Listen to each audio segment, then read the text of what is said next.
maa ngi leen di gërëm bu baax ñi nga xamante ni yépp jamono bi ci biir réew mi ak si bitim réew ñoo ngi ñuy teewlu ci fi gën a sori ci biir Sénégal suma mbokk waa Caajaay yi waa Mbuur waa Thiès ba fa gën a sori ci Sénégal waa Matam waa Podor waa Ziguinchor suma dëkk xol waa Kanel waa Njum fa gën a sori waa Ourossogui ñoom ñëpp ñoo ngi leen di nuyu waa Thiès waa Kébémer waa Touba Mbacké waa Tivaouane waa Daka Médina Gounass Popenguine le clergé ñoo ngi leen di nuyu ëttu diine yi nga xamante ni yëpp ñoom ñoo ŋànk Sénégal di nuyu kilifa réew mi yëpp muy góor ak jigéen muy mag ak ndaw bàyyiwuñu kenn di sant bu baax a baax sunu borom subhanahu wa taala moom mi ñu permettre ci waxtu yu am solo yi dans la vie d'une nation mais aussi dans la vie des hommes et des femmes qui à un moment donné ont décidé de sacrifier leur confort personnel sacrifier seeni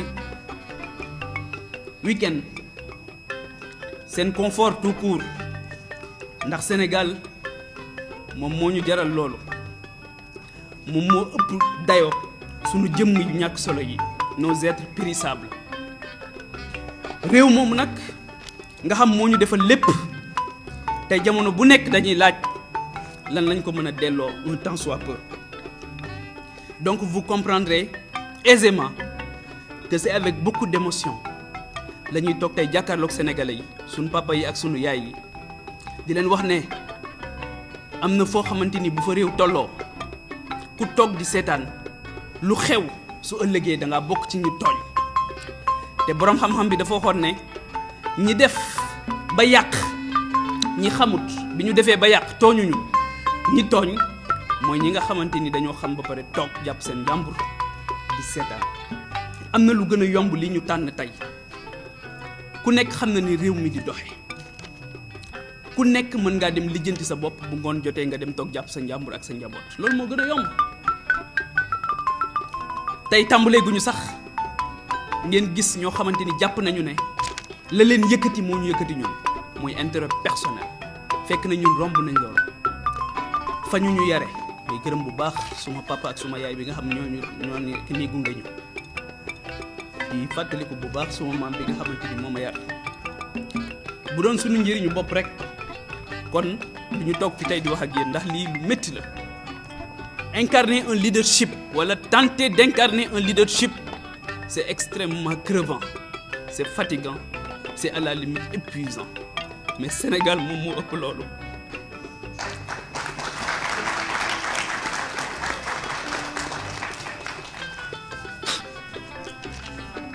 le 31 juillet prochain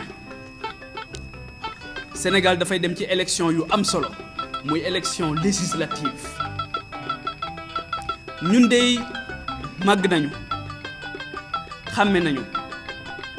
du Papa Djibril Fall rek nag moom moo toog di wax waaye ñu bëgg Sénégal ñoo ànd ak ñun ci mbir mi te yàlla xam na ne lu mu jaral ñi yàq dina jaral lu ñu toll ngir defar ndax réew mii rek la ñu am Sénégal la ñu jox sunuy guddi ak sunuy bëccëg Sénégal moo tax mënatuñoo nelaw ba yandoor Sénégal moom moo tax jamono bu nekk du ñu jóg mukk fu ñu nit woowee ñu bàyyi suñu yitte yi ñuy def yépp dem bokk ko ak ñoom fa gën a sori ci Sénégal tey mën nañ ñoo seedeel loolu mën nañ ñoo nangul loolu daray tappale wala daray njuuj njaaj taxuñoo jóg li ñu tax a jóg mooy dem dagaan baatu sénégalais yi ay candidat lañ Papa Djibril Fall candidat la ak ñi mu àndal ci élection législative yi nga xamante ni ci la ñu jëm le 31 juillet prochain incha allah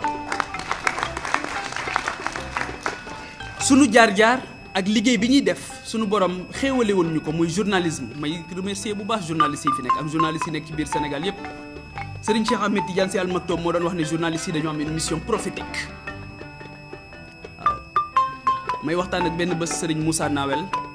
mu ne ma yonent yi sax ay journalistes lañ woon mooy prêcher la bonne parole.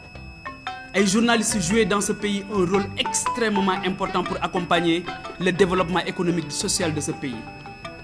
moo tax je n'accepterai jamais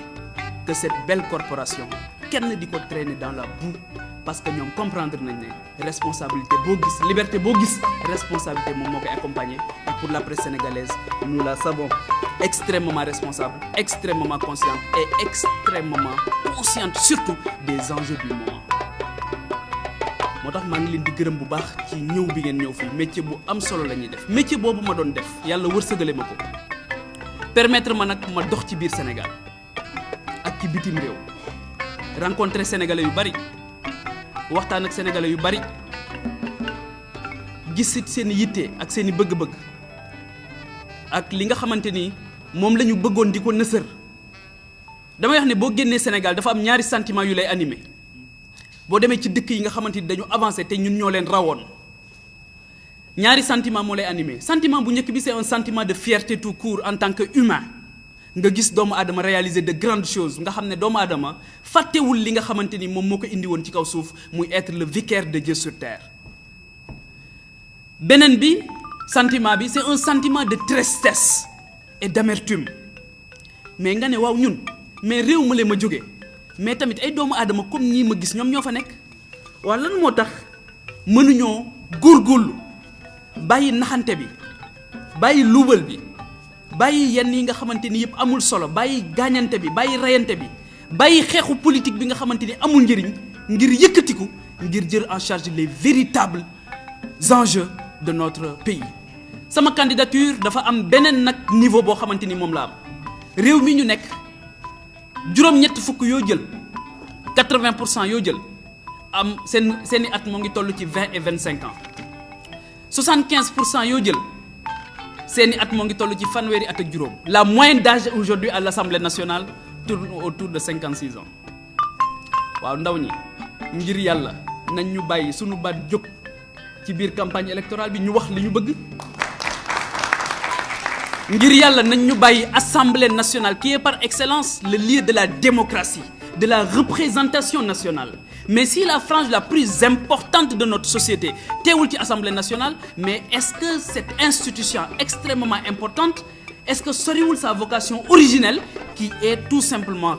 d'abriter de regrouper de polariser toutes ces intelligences mais toutes ces franges toutes ces forces vives de notre nation pour que kenn ku ci nekk mën di yëkkati mbébétam ci fu am solo foofu kon loolu les jeunes c'est tout simplement demander justice loolu rek la ñuy laaj justice mooy que ne kat dinañ am kaddu te incha allah li ma gis ak li ñu jot a gis xam nañu ne mbir mi dinañ ci jot ci ni mu gën a rafete exercer ko na mu gën a rafete incha allah. am na nag lu xew ci sunu réew li xew ci sunu réew mooy dafa am benn loi boo xamante ni dañu ko indi changer sunu nañu daan voter muy parrainage waxuma ne mën nañoo bokk déedéet xam nañ ne joŋante boo gis dañuy def ay critères waaye réew dañ koy waxtaane te loi bi ñu koy def waxtaane wuñ ko procédure d'urgence lañ ko def daal di koy salfaañe li nga xamante ni moom mooy principe yi gën a élémentaire mooy que sénégalais bu nekk war nga mën a jóg dagaan sa baatu askan ci sa teeyu bakkan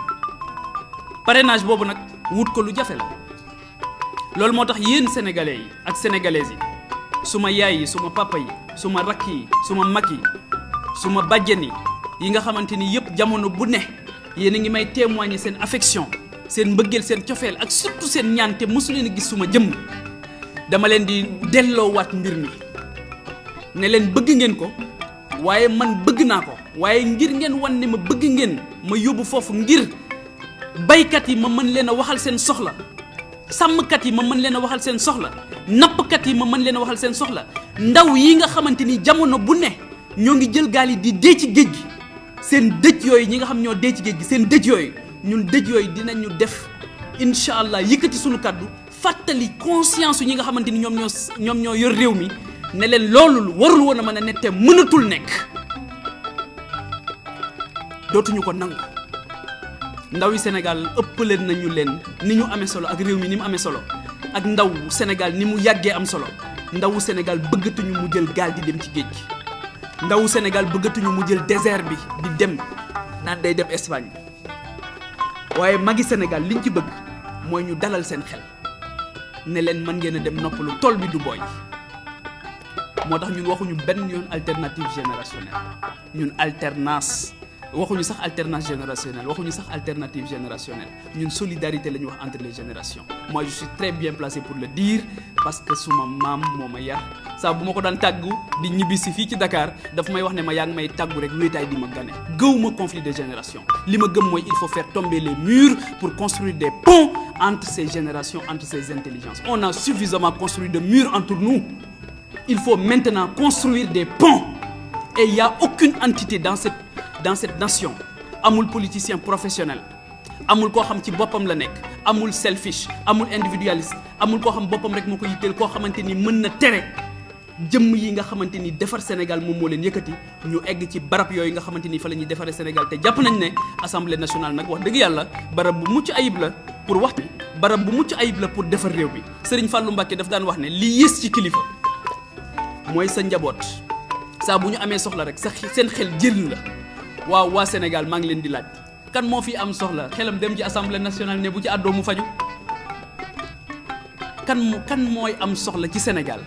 fii may wax ak yéen gaz de moo ngi ñàkk ci réew mi fii may wax ak yéen démb de dund nañ ci loo réew mi loo xamante ni fàttaliku ma fu ñu ko fi dundee mooy journée sans sage-femme sans blouse blanche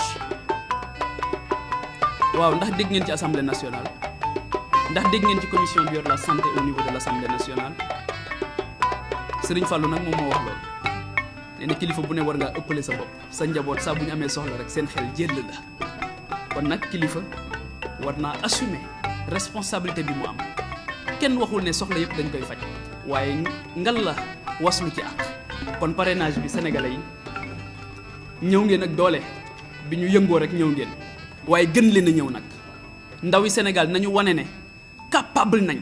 magi Sénégal bëgg nañ ngeen jox ñu quitus jox ñu caution seen caution morale gunge ñu ba nga xamante ni dinañ egg ci barab boobu na mu gën a selle taxawal leen taxawaay bu mucc ayib taxawal leen taxawaay boo xamante ni Sénégal dina ci jóge daal di wuti nag yoon woo xamante ni yoon wu am solo lay nekk. leneen li nga xamante ni dinañ ko wax mu nekk loo xamante ni lu am solo la mooy amuñu benn nous sommes libres de toute partisanerie actuellement politique nekkuñu ci benn contingence politique amuñu tamit benn engagement politique ci quelque bord que ce soit